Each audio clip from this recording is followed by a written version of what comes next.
రాత్రి అయింది, నిద్రపోకుండా ఈడేం చేస్తున్నావునా? మా వైఎస్ఆర్ కొడుకు వస్తున్నాడంట, ఆయన కోసం ఎదురు చూస్తున్నా అన్నా.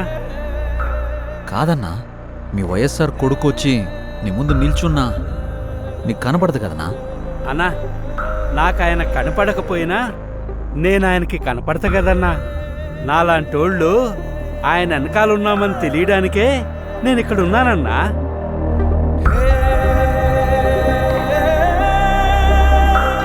తండ్రి పోయాడనుకుంటే కొడుకొచ్చాడు. Congress party can create another 100 YSRs. Tell him, if he doesn't fall in line, the consequences will be very harsh.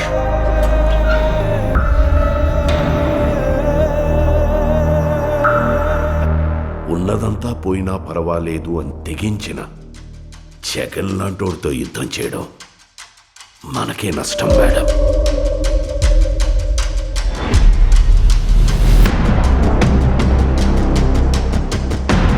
చరిత్రలో కని విని ఎరుగని రీతిలో అవినీతి చేశాడని అభియోగాలు మోపండి. 1,00,000 కోట్లని 1,00,000 సార్లు చెప్పించండి. ఒక అబద్ధాన్ని నిజం చెయ్యాలంటే అది మీడియాకి మాత్రమే సాధ్యం. If we can't defeat him, we can destroy him.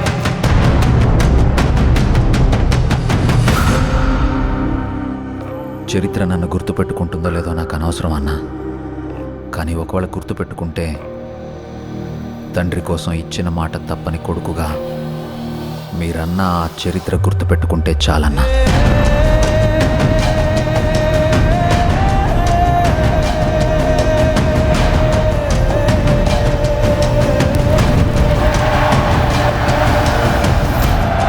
నాకు భయపడడం రాదయ్యా.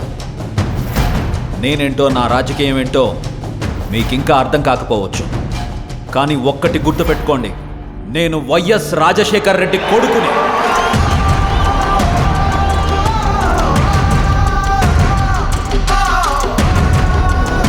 నా రాజకీయ ప్రత్యర్థినైనా శత్రువునైనా ఓడించాలనుకుంటానే కానీ మీ నాయకుడిలాగా వాళ్ళ నాశనం కోరుకోనయ్యా.